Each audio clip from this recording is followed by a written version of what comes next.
चुडीवाला भाग 2.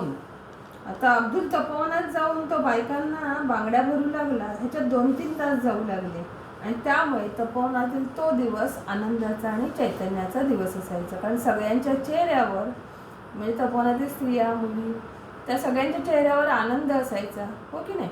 आणि त्यामुळे त्यांना अब्दुल हा देवदूतासारखा वाटायचा. देवदूत मतलब भगवान से कोई मैसेज लेकर आए, भगवान ने किसी को भेजा है ऐसे लगता था. आता तो 2दाच जायचा की नाही, कधी कधी 2दा जायचा, संक्रांतीला आणि ज्येष्ठ पौर्णिमेला. आणि त्यामुळे त्या 2 दिवशी त्या बायका, त्या स्त्रिया अब्दुलची वाट पाहत असायच्या आणि ह्याचाच अब्दुलला आनंद व्हायचा, शिवाय समाधान वाटायचं. समाधान, सॅटिस्फॅक्शन. असेच काही दिवस गेले. एक दिवस रघुभाई आला. त्याच्या हाती पोस्टमननं दिलेलं पत्र होतं. अब्दुल मियाँ, तपोवन से चिठ्ठी आई है आपको, दिखाओ दिखाओ. अरे पण चिठ्ठी मराठीतून आहे, मग वाचून दाखव ना तूच. तर एक दिवस रघुभैया, म्हणजे त्याच्या शेजारी, बाजारात त्याचं दुकान होतं की नाही, तर त्याच्या शेजारी रघुभैयाचं पण बांगड्यांचंच दुकान होतं. तो आला आणि त्यांनी सांगितलं की तुमची एक पत्र आलेलं आहे तपोवनातून. तर अब्दुलने पत्र बघितलं, पण ते मराठीत होतं, म्हणून रघुभैयालाच त्यांनी वाचायला सांगितलं. रघुभैयाने चिठ्ठी मोठ्याने वाचली. चिठ्ठीतला मजकूर ऐकून अब्दुल आणि शन्नू यांना खूपच आनंद झाला.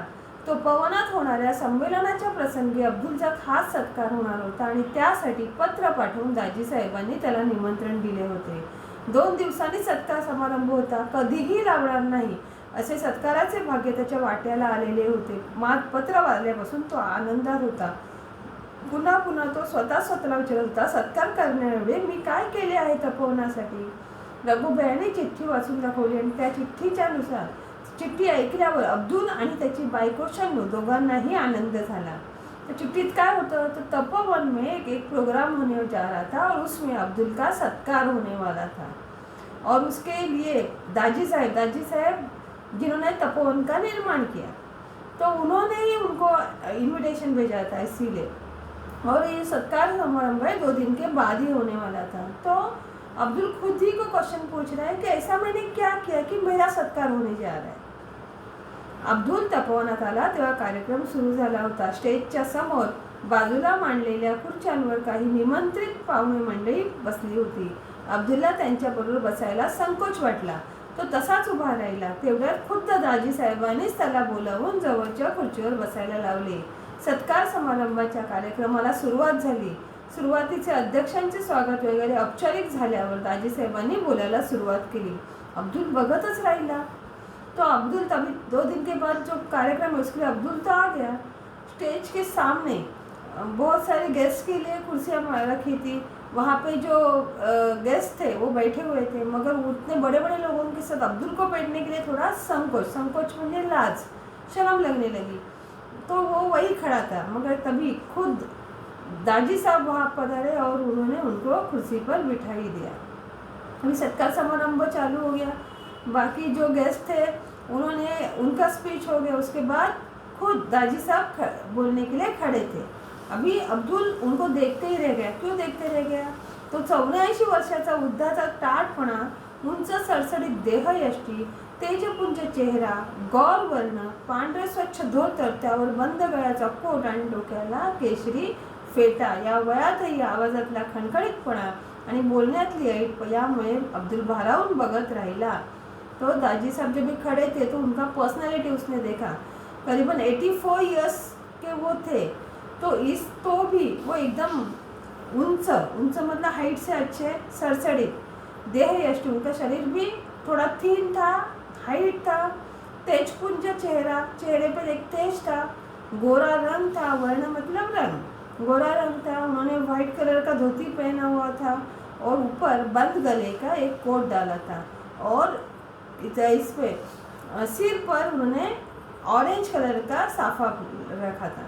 तो या वयातही आवाजातल्या खणखणीतपणा आणि बोलण्यातली ऐट हे पाहून अब्दुल त्यांच्याकडे तो भारावून गेला, अट्रॅक्ट झाला त्यांच्याकडनं. आणि दाजीसाहेब काय बोलले, रामानं सेतुबंधन केलं, पण त्यासाठी अनेकांचा हातभार लागला.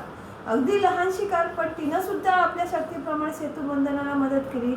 तशीच मदत या तपोवनासाठी देणाऱ्या काही व्यक्ती आम्हाला सुदैवाने लाभल्या आहेत. संक्रांतीला आणि ज्येष्ठ पौर्णिमेला बांगड्या भरण्याचा प्रस्ताव जेव्हा समोर आला तेव्हा अनेक बांगडेवाल्यांनी भेटून इथे येण्याबद्दल विनंती केली, पण कुणीही माझ्या विनंतीचा स्वीकार केला नाही. अब्दुल मियाँनी मात्र स्वतःहून इथे येण्याचं आश्वासन दिलं आणि दरवर्षी न चुकता अब्दुल मियाँ इथे येतात. येथील भगिनींच्या जीवनात आनंदाचा वर्षाव करतात. वर्षातले 2 दिवस तपोवनात अतिशय आनंदाचे व उत्साहाचे असतात. कुठल्याही मोबदल्याची अपेक्षा न करता अब्दुल मियाँ न बोलावता दरवर्षी येतात. तपोवनातील स्त्रिया, मुलीबाई त्यांच्या येण्याकडे डोळे लावून बसलेले असतात. अब्दुल मियांचे समाजकार्य ही मानवसेवा खरोखर फार फार मोठी आहे, अनमोल आहे, आणि म्हणूनच आज त्याचा सत्कार करण्याचं ठरवलं आहे. तेव्हा त्या सत्काराचा स्वीकार अब्दुल मियाँने इथे येऊन करावा. दाजीसाहेब बोलायला उभे राहिले. त्यांनी त्यांच्यासाठी उपमा दिली खारीची. खार स्क्विरल.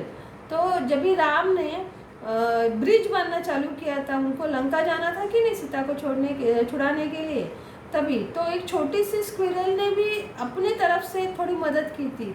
वैसे ही मदद अब्दुल मियाँ ने उनके लिए की. उन्होंने क्या कहा कि जब भी तपोवन की और स्त्रियों के लिए जब भी बांगड़ी भरने के लिए मैंने बहुत सारे बांगड़ी वालों को रिक्वेस्ट किया था, मगर किसी ने भी मुझे हाँ नहीं बोला था. मगर अब्दुल मियाँ खुद आकर मुझे बोले कि नहीं, मैं आऊँगा. और हर साल वो बिना ये करके, बिना कुछ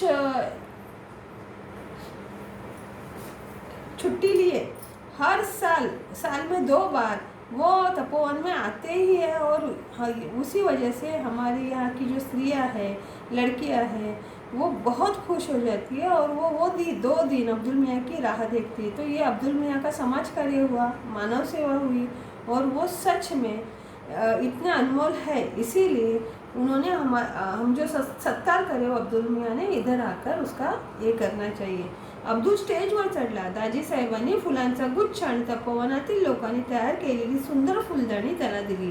टाळ्यांचा कडकडाट झाला.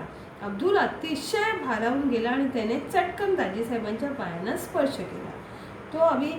जब अब्दुल का नाम पुकारा गया, अब्दुल स्टेज पे गए, तो दाजी साहब ने उनको एक बुके दिया फूलों का, और तपोवन के लोगों ने तैयार किया हुआ एक सुंदर फूलदानी वास दिया, और सब जने तालियां बजाई. तो अब्दुल ये सब देखकर, ये प्यार देखकर इतना ये हो गया, उसकी आंखें भर आई. तो उन्होंने तुरंत दाजी साहब के पैरों को स्पर्श किया.